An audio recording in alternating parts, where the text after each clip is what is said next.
हाँ भाइयों, तो चलो यार आज शुरू करते हैं मार्केटिंग मैनेजमेंट के अंदर के स्टडीज जो कि मोस्टली सबकी प्रॉब्लम है। एक्चुअल में होता क्या है, जो मैंने भी देखा है वो प्रॉब्लम शुरुआत ही यहाँ से हो जाती है कि हम चैप्टर या तो हमें स्कूल में पढ़ाया जाता है या हम पढ़ने बैठते हैं, तो हमारे साथ दिक्कत यह है कि हमें थोड़ी ना पता है कि किस पे केस स्टडीज बनती हैं और किस पे नहीं। तो जब मैंने मार्केटिंग मैनेजमेंट का वीडियो बनाया तो मैंने 48 मिनट्स का बनाया। आई नो बड़ा है, लेकिन उसके अंदर सिर्फ वो चीजें हैं जो कि आपसे केस स्टडीज में पूछी जाती हैं। तो वो आपके लिए इतना ज्यादा हेल्पफुल वीडियो है कि अगर आपने उसे पढ़ लिया तो आपको केस स्टडीज चुटकियों में बन जाएंगी। जैसे मैंने मार्केटिंग मैनेजमेंट फिलॉसफीज जो उसके अंदर है काफी डिटेल्ड में आपको बताया है, सो दैट आपको पता हो कि आपको एक्चुअल में पढ़ना क्या है। तो चलिए, आज डे 4 है, हमारे प्लेज का डे 4 है। सुबह के 9 बज चुके हैं, सब लोग फ्रेशन अप होंगे। चलिए शुरुआत करते हैं मार्केटिंग मैनेजमेंट की केस स्टडीज के साथ। नमस्कार दोस्तों, माय नेम इज Ashish Chaudhary, you are watching commerce Baba. Let's begin. Do you think this is your time?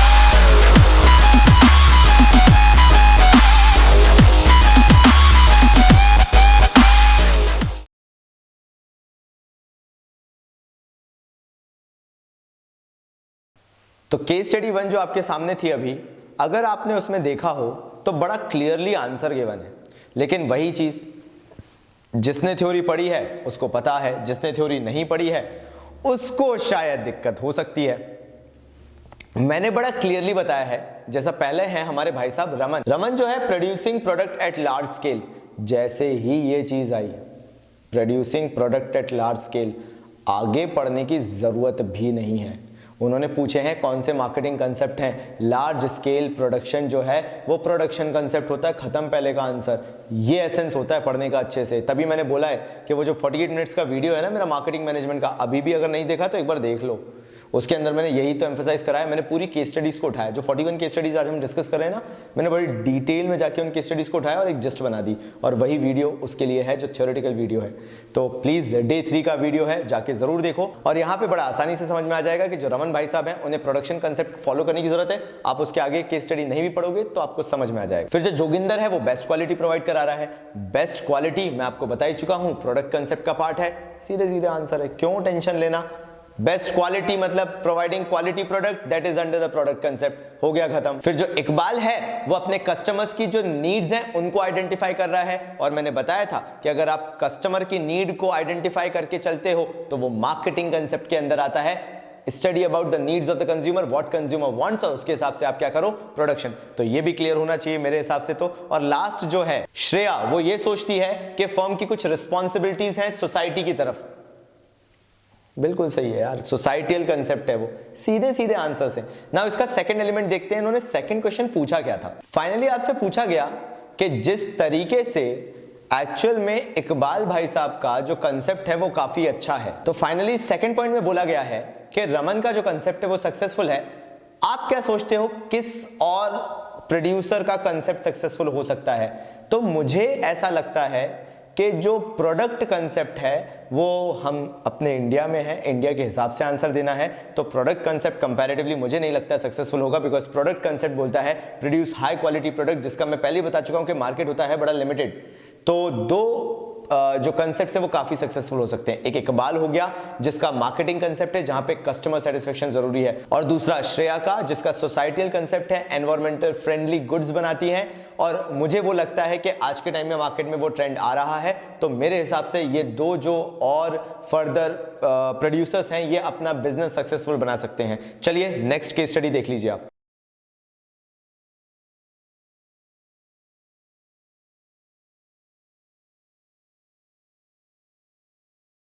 इन्होंने आपसे पूछा है कि लेबलिंग जो है वो इंपॉर्टेंट है। काइंड ऑफ केस स्टडी नहीं है, लेकिन वो आपसे ये देखना चाहते हैं, पूछना चाहते हैं कि आपके हिसाब से लेबलिंग होती क्या है।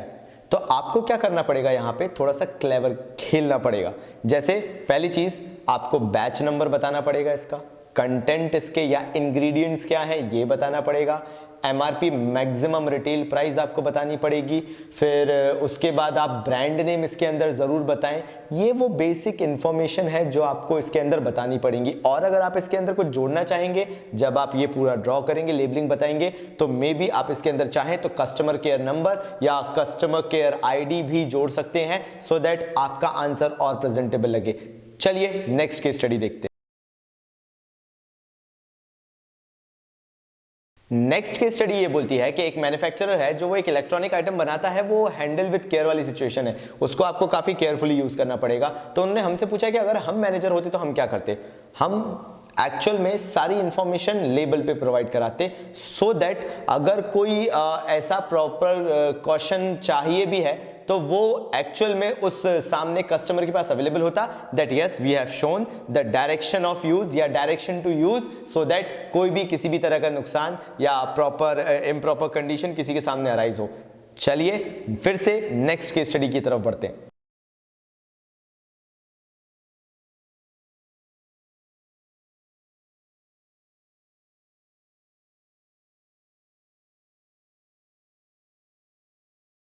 तो भाई यहां पे बोला गया कि जो अगरबत्ती मार्केट है ना, उसमें बड़ा कंपटीशन है, और जो परफ्यूम यूज किया जाता है अगरबत्ती में वो कंपैरेटिवली कॉस्टली हो गया है, लेकिन क्योंकि प्राइस नहीं बढ़ा सकते हैं तो क्वालिटी कम कर दी है। फाइनली जो ग्रीन लिमिटेड है उन्होंने क्या किया, नए ब्रांड से अपनी अगरबत्ती को लॉन्च किया, खुशबू करके। आंसर यहीं पे छुपा हुआ है, and that is the branding concept, क्योंकि उसके कारण उनका जो सेल्स मार्जिन है वो कंपैरेटिवली बढ़ गया है। तो वो सीधे सीधे जब पूछ रहे हैं कि कंसेप्ट बताओ, तो ब्रांडिंग इज द कंसेप्ट। यहीं पे तो आपको चीजों को निकालना सीखना पड़ेगा, आंसर उसी में दिया रहेगा कि ग्रीन लिमिटेड ने जो अपनी नई सेट ऑफ अगरबत्ती निकाली, वो निकाली एक पर्टिकुलर टिपिकल ब्रांड नेम के साथ। जब ब्रांड नेम बोल दिया तो आंसर ही हो गया ब्रांडिंग। ये चीज आपको पकड़नी आनी चाहिए, आसानी से आपसे केस स्टडी बनेगी। चलिए आते हैं ब्रांडिंग कंसेप्ट समझने के बाद नेक्स्ट केस स्टडी पे।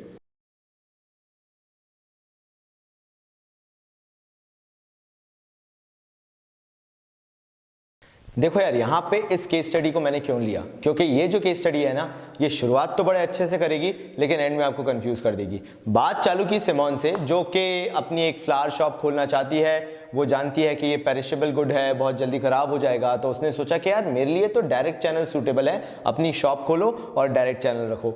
लेकिन जो उसका फ्रेंड है अंकित, वो गिफ्ट शॉप खोलना चाहता है, तो उसके लिए उसका जो फ्रेंड है अंकित, वो गिफ्ट आइटम्स में डील करना चाह रहा है। तो अब वो अंकित कंफ्यूज है कि वो डायरेक्ट चैनल फॉलो करे या इनडायरेक्ट चैनल फॉलो करे। यहां पे चालू किया सिमोन से और चेंज करके लेके आ गए अंकित पे। आप समझ रहे हो? आपको क्या लगेगा, आप शुरुआत में जब केस स्टडी पकड़ोगे तो आपको लगेगा फ्लावर की बात ही कर रहे हैं, और कंफ्यूज होकर आप लिख दोगे डायरेक्ट चैनल ऑफ डिस्ट्रीब्यूशन, क्योंकि आपको डायरेक्ट चैनल वहां पे हाईलाइटेड दिख रहा है। लेकिन उन्होंने देखो कितने अच्छे से केस स्टडी को ट्विस्ट किया। वो आखिर में आके बोलते हैं लेकिन उसका जो फ्रेंड अंकित है, प्रॉब्लम उसकी है, वो गिफ्ट आइटम्स में डील कर रहा है, उसका बताओ क्या करें। अरे भाई, अगर अंकित गिफ्ट आइटम में डील कर रहा है, गिफ्ट आइटम का मैन्युफैक्चरर, तो गिफ्ट आइटम कोई डायरेक्ट बेचता है क्या? घर घर जाके बेचता है क्या? हर चीज घर पे जाके बेचता है क्या? नहीं ना। Every single gift item manufacturer follows indirect channel. कोई क्वेश्चन ही नहीं है। लेकिन करा क्या, पहले बताया डायरेक्ट चैनल के बारे में, फिर उसके दोस्त की परेशानी बता दी, और हम यहीं कंफ्यूज हो गए, क्योंकि हम तो शुरुआत में ही बैठे हुए थे। ये होता है बस केस स्टडीज में, आता है सब है हमें। डायरेक्ट चैनल हो ही नहीं सकता गिफ्ट आइटम में, लेकिन कंफ्यूजन का लेवल देख रहे हो तुम। चलो आओ नेक्स्ट केस स्टडी पे बढ़ते हैं।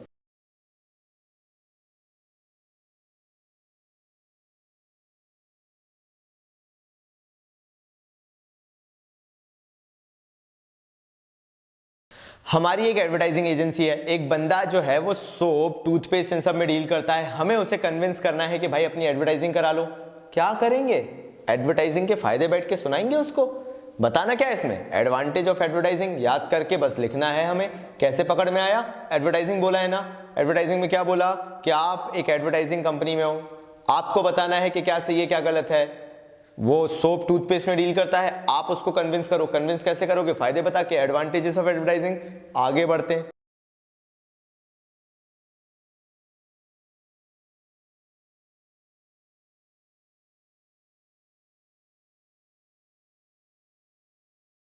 ठीक है, ये वाली जो केस स्टडी है इसमें क्या बोला गया, सीधी सी आप बताओ कि भाई किस तरह से आप एडवर्टाइजिंग को क्रिटिसाइज कर सकते हो। तो क्रिटिसिज्म ऑफ एडवर्टाइजिंग मैं आपको बता ही रहा था, मैंने आपको समझाया था। अब समझ में आ गया होगा कि मैंने अपने मार्केटिंग मैनेजमेंट के थ्योरेटिकल पोर्शन में क्यों कवर करवाया था। इसके अंदर सिर्फ कुछ नहीं, जितने भी क्रिटिसिज्म के 5-6 पॉइंट हैं, अगर 6 मार्कर के लिए आता है तो आपको वो 6 पॉइंट्स लिखने होंगे। चलिए फिर से और आगे बढ़ते हैं।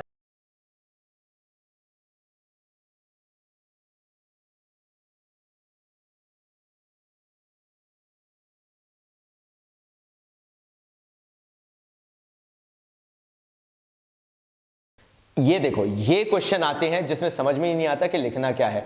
मैं आपको एक चीज यहां पे सीधे सीधे बता दे रहा हूं। अगर ऐसी कुछ case study one liner type की आ जाती है कि भैया वो तो बोल रहा था कि ये एनर्जी ड्रिंक पीने से मतलब पार आ जाती है और ये आ जाती है और वो आ जाती है, शक्ति तन की शक्ति मन की शक्ति टाइप कुछ हो जाता है।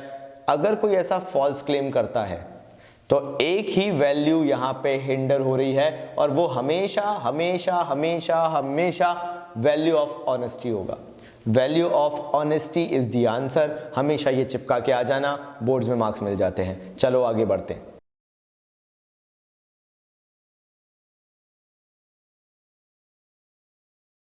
हाँ भाई, ये हमारे भारत की कहानी अच्छे से बता रही है केस स्टडी। वो होते हैं ना कुछ एडवर्टाइजिंग वाले होते हैं, वो हर जगह पोस्टर चिपका देते हैं, यहाँ चिपका हुआ है वहाँ चिपका हुआ है, सर्कस के पोस्टर, पुरानी मूवीज के पोस्टर जो हम देखते थे। अगर ऐसे कोई एडवर्टाइजिंग का तरीका अपना रहा है, ट्रीज वगैरह हो गए, पोल्स हो गए, इन सब पे अगर कुछ चिपका रहा है, सॉरी यार, इस तरह का जो कमर्शलाइजेशन होता है, इसको एक्चुअल में हम बोलते हैं मिसयूज ऑफ पब्लिक प्रॉपर्टी, जो कि एक तरीके से मेरे हिसाब से तो गैर कानूनी होना चाहिए, लेकिन है। तो इनसे यहाँ पे हमसे पूछा गया कि ये क्या गलत है, हम बोलेंगे misuse of public property, that should not be done. चलिए नेक्स्ट पे बढ़ते हैं। चलिए नेक्स्ट केस स्टडी जो है वो सिंपल है। वो बहुत सारा खर्चा कर रहे हैं एडवर्टाइजिंग में ताकि वो अपने कॉस्मेटिक प्रोडक्ट्स को ज्यादा से ज्यादा बेच सके। मैंने बहुत अच्छे से अपने थ्योरेटिकल पोर्शन में बताया है, when you use heavy advertising to sell your product, it is a selling concept. ठीक है, तो मार्केटिंग फिलॉसफीज में कंफ्यूज मत होना। जब आप हैवी इन्वेस्टमेंट करते हो अपने एडवर्टाइजमेंट्स में, आप एडवर्टाइजिंग पे ज्यादा ध्यान देते हो, then it is a selling concept, as clear as it is. चलिए नेक्स्ट पे बढ़ते हैं। Haldiram is selling fast food to its consumers. Fast food आप जानते हो ना, बना के रेडी करके तैयार करना। और आपको मालूम भी होगा, अगर आप इंडिया वाले हो तो आप जानते हो कि हल्दीराम की खुद की कैंटीन्स भी हैं। तो अगर हल्दीराम फास्ट फूड बेचने लगे तो ऑब्वियसली वो 0 लेवल चैनल ऑफ डिस्ट्रीब्यूशन होगा, एज इट इज आप ऑन द स्पॉट बना के बेचेंगे। ये चोएडा की बात नहीं कर रहे जो हल्दीराम का आता है, तो कंफ्यूज मत होना। यहां पे बोल रहे हैं हल्दीराम जो फास्ट फूड बेचेगा वो कौन सा चैनल होगा। फास्ट फूड कोई भी बेचे, 0 लेवल चैनल ऑफ डिस्ट्रीब्यूशन होगा, डायरेक्ट चैनल ऑफ डिस्ट्रीब्यूशन होगा, ऑन द स्पॉट आप सामने के सामने बेचोगे आराम से। समझ में आया ना? अगर आप फास्ट फूड की शॉप खोलते हो तो आपको सामने सामने बेचना पड़ेगा, इसलिए मैकडी भी फास्ट फूड बेचता है ना, ऐसे अगर हल्दीराम भी बेचेगा तो डायरेक्ट चैनल होगा। कंफ्यूज मत होना। चलो नेक्स्ट पे बढ़ते हैं। उन्होंने पूछा मारुति उद्योग अपनी कार्स और वैन्स को बेचने के लिए कौन सा चैनल यूज कर रहा है। Indirect channel of distribution use कर रहा है। अब इनडायरेक्ट में वो कोई भी कर सकता है, होलसेलर, रिटेलर, कंज्यूमर हो गया, एजेंट, होलसेलर, रिटेलर, कंज्यूमर हो गया, इनडायरेक्ट चैनल ऑफ डिस्ट्रीब्यूशन, खत्म। इसके अंदर तो कुछ है भी नहीं। चलो नेक्स्ट देखते हैं। A tube of shaving cream is using a cardboard box. Tube is primary, cardboard is secondary packaging. तो आंसर क्या होगा इसका? जो कार्डबोर्ड है वो सेकेंडरी पैकेजिंग के अंदर आएगा। ट्यूब पहला होता है, प्राइमरी होता है, कार्डबोर्ड उसके अंदर सेकेंडरी पैकेजिंग के अंदर आ जाता है। बहुत क्लियर है ये, सेकेंडरी पैकेजिंग। चलिए नेक्स्ट देखते हैं। एक डीलर जो है गिफ्ट आइटम्स ग्लासवेयर के भेजना चाहता है दिल्ली मुंबई में। तो आपसे पूछा जा रहा है यहां पे, एक डीलर जो है वो गिफ्ट आइटम्स सेंड करना चाह रहा है ग्लासवेयर के दिल्ली मुंबई में। तो आपसे पूछा गया किस टाइप की पैकेजिंग जरूरत है। यहां पे डीलर जो है वो ट्रांसपोर्ट करना चाह रहा है, कहां पे? दिल्ली मुंबई में ग्लासवेयर आइटम्स जो गिफ्ट आइटम्स है उनको, because he wants to transport. तो ट्रांसपोर्टेशन लेवल पैकेजिंग, खत्म आंसर। सीधे सीधे क्वेश्चन के अंदर ही छुपा हुआ था। ठीक है, ज्यादा टाइम वेस्ट नहीं कर रहे, चलिए आगे बढ़ते। Non paid form of communication of information क्या होती है? पब्लिसिटी। याद रखना, मैं बार बार बोल रहा हूं, इसको नोट डाउन कर लो कहीं पे। जो non paid form of communication of information होता है उसे हम हमेशा नाम देते हैं पब्लिसिटी। तो इस चीज को याद रखना। चलो नेक्स्ट पे बढ़ते हैं। जो भुवन है वो बहुत टिपिकल है अपने हेयर कट को लेके, और वो एबीसी सैलून से ही हमेशा अपना हेयर कट लेता है। तो आपसे पूछा गया which kind of product it is, तो ये प्रोडक्ट है स्पेशलिटी प्रोडक्ट। इसका आंसर होगा स्पेशलिटी प्रोडक्ट, यानी जब आप किसी स्पेसिफिक प्रोडक्ट पे स्टिक कर जाते हो because of its speciality, that is termed as speciality product. चलिए आगे बढ़ते हैं।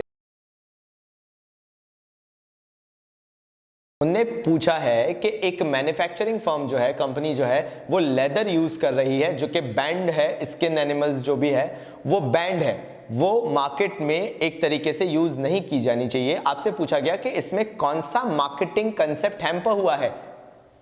बिल्कुल सही है। देखो बाकी कोई भी कंसेप्ट नहीं हो सकता, लेकिन हाँ यहाँ पे सोसाइटियल कंसेप्ट हो सकता है जो रिसोर्सेज पे ध्यान देता है, जो सोसाइटी पे ध्यान देता है, जो ये बोलता है कि you have to genuinely prove your worth as well as you have to use the resources of the society in a proper manner. You cannot use something that is being banned. जो band हो गया है, खासकर animal skins की बात की जाए तो that is a major problem, तो वो तो आप यूज कर ही नहीं सकते हो। तो यहाँ पे सोसाइटल कंसेप्ट हैम्पर हो रहा है। चलिए नेक्स्ट केस स्टडी देखते हैं। ऐसी कौन सी मार्केटिंग फिलॉसफी है जो कंज्यूमर वेलफेयर को ज्यादा प्रेफर करती है इंस्टेड ऑफ कस्टमर सेटिस्फैक्शन? याद रख लो, इस पॉइंट के थ्रू याद रहेगा कि कंज्यूमर वेलफेयर आएगा तो सोसाइटियल कंसेप्ट, जैसे इसमें पूछा गया है, इसका आंसर भी सोसाइटियल कंसेप्ट है। Because when it comes to consumer welfare societal concept is there, when it comes to consumer satisfaction marketing concept is there. दिमाग में बैठ जाना चाहिए, नहीं बैठा है तो कहीं पे लिख लो, consumer welfare is societal, consumer satisfaction is marketing. चलो नेक्स्ट केस स्टडी पे बढ़ते हैं।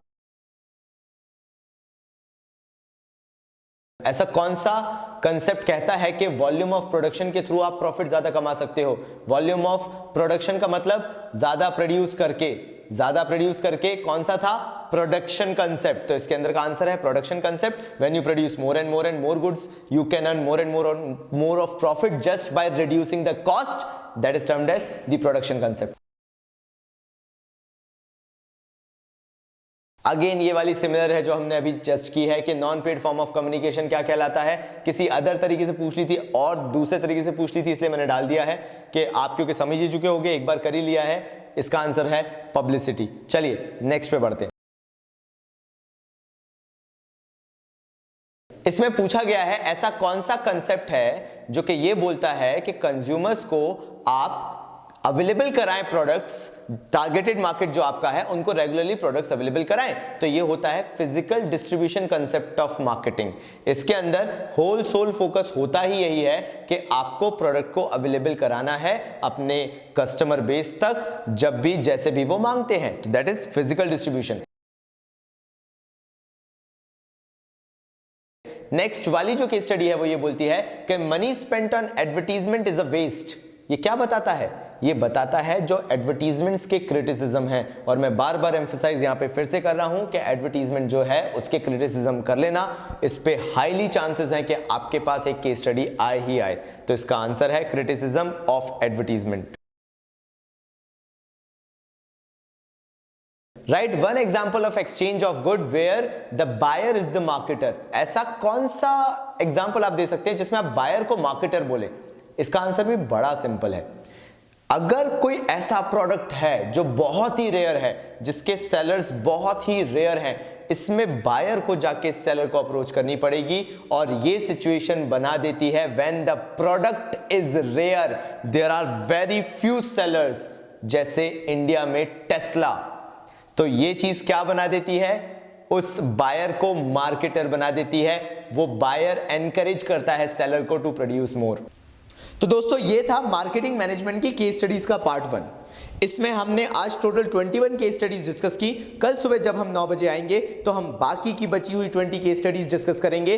हम आपके ऊपर लोड नहीं डालना चाहते हैं। We have taken 20 days pledge, और हमें मालूम है कि कैसे वो 12 चैप्टर्स को 20 डेज में हम खत्म कर सकते हैं। इसलिए क्योंकि मार्केटिंग चैप्टर सबसे बड़े चैप्टर्स में से एक है, हम जल्दबाजी नहीं करना चाहते हैं, हम भागा दौड़ी नहीं करना चाहते हैं, इसलिए आज हम यहीं पे खत्म करते हैं। कल सुबह 9 बजे फिर आपसे मुलाकात होगी बिजनेस स्टडीज की वीडियो के साथ। तब तक के लिए बाबा जी की तरफ से धन्यवाद।